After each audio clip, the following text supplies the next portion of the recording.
Hey VC, it's Luke with Hot Wax and Cool Vinyl. Welcome back on this dreary Sunday on the east end of Long Island. Over the past weekend, I've been watching a lot of YouTube videos and from the vinyl community, and a couple of things just jumped out at me. Classic rock is really just a predominant driving force in a lot of the videos. And the other thing is, there's that period of classic rock, let's say from 1965 to 1972, uh, which is really almost the golden era of classic rock, for lack of a better word. A lot of the videos focus on bands from that era, and justifiably so. But there's a group of overlooked, not unknown. We all know who they are. We all listen to their stuff, but they tend to be overlooked simply because of the obvious: Led Zeppelin, Pink Floyd, the Beatles, the Stones, the Doors, the Dead, and so forth and so on. All these bands just suck the oxygen out of the room, and it was just they were just so amazing for the era, and they were just so everything about them was just so fantastic. It just kind of like took the oxygen out of the room for a lot of the other bands. So what I thought I'd do is a overlooked bands of classic rock's golden era. Again, overlooked, not obscure, not forgotten. These are just bands that we all know who they are, but we overlook them because of the amount of fantastic bands that were out at the same time as these guys and girls. So we're going to start with Country Joe and the Fish. This is a 68 mono pressing on Vanguard. Uh, Country Joe and the Fish is a folk rock psych band, um, which a lot of people know, and a lot of collectors who are my age, in their late 40s, early 50s. I'm 55. We know who the Country Joe and the Fish are. We know who all of these bands are. We just kind of forget and we overlook them. So if you've never heard of Country Joe and the Fish, and a lot of probably the not newer collectors, the younger collectors may not have, give them a listen if you like psych and classic rock. I think you'll enjoy them. Mott the Hoople, all the young dudes. David Bowie had a lot of influence on this album, and you can actually hear it throughout the whole record. It just flows like a Bowie album. Well, this is the '75 reissue. I have a first press, but it's not in the cover itself is just pretty shot. It's got a lot of heavy ringwire, so for display purposes, I chose my '75 reissue. Buffalo Springfield. This is a '68 reissue on Atco's Yellow label.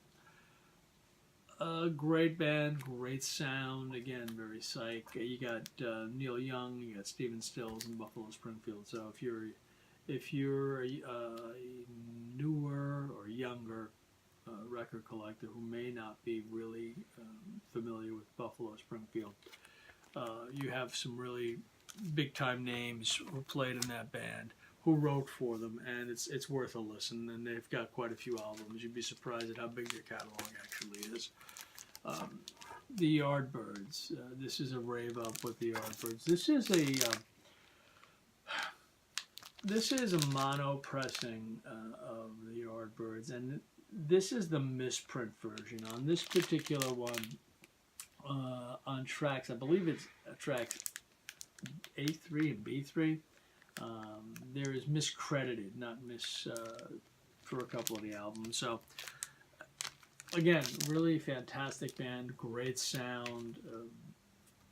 Give it a listen, and if you've forgotten, if you're like me and you woke up this morning, you're going to grab a Zeppelin album to throw on, or a Pink Floyd album, and I just was in there alphabetizing. I was like, oh man, I haven't heard the Yardbirds in a while, and I threw that on this morning, and that's probably what got me started thinking about this video, because I hadn't heard that in a while, and I was going to grab a Zeppelin album to put on this morning and to have my coffee with, and I glanced over and I saw my Yardbirds there, and I was like, you know what? And so that got me thinking. So credit the Yardbirds for this video.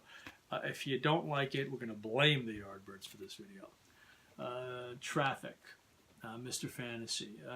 Traffic is one of those bands. I threw them in here because of Mr. Fantasy and because of this album, because it's just a great song, and it allows you to listen to the whole album. And there's some pretty solid cuts on the album as well.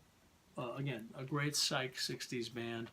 I'm sorry, this is the 68 pressing, the 68 release of Mr. Fantasy. Shocking Blue, the song Venus. This is actually a compilation album on Colossus Records.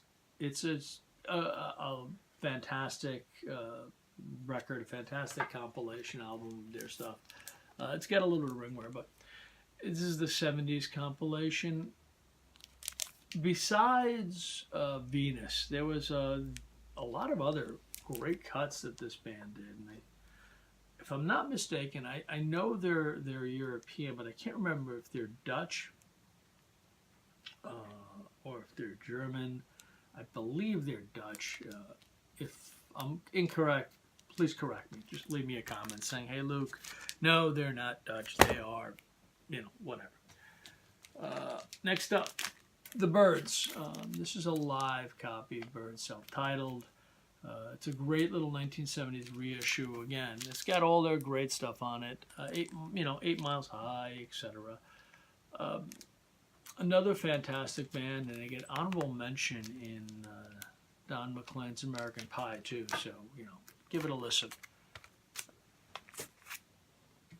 And the last one is the Troggs. This is the mono from '66, Wild Thing. It's got some wear on the cover, but I mean, it really is just a great album all around. Song made famous by Major League, the movie Major League, starring Martin Sheen. Was it Martin Sheen? I don't remember. Charlie Sheen. But great record, great 60s. You can just that classic 60s psych sound. And give it a listen if you have not. And if you're one of the older collectors, and there's a lot of us out there, hopefully I jog your memory enough where you're going to go reach into your record cabinet and pull out one of these albums and throw it on, or if not one of these albums, one of these bands, and throw it on and just listen to it from cover to cover, because it was just a great sound from a great era of music. It was just, it really was a golden era of classic rock and roll. Of course, when I was growing up, it wasn't classic rock, it was simply rock. With luck, you will have access to some of these. None of them are terribly, terribly expensive, with the possible exception of the Yardbirds, the mono misprint. That one's pretty pricey, but other than that, they're like, $10, $15 records, $20 records, more or less. They're not necessarily easy to find, but they can be found.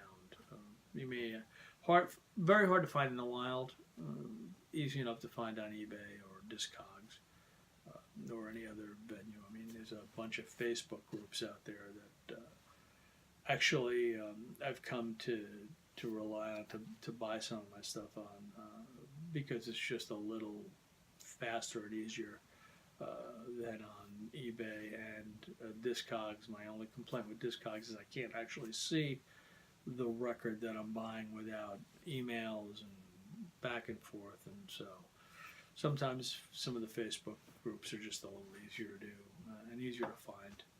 So hopefully you found this,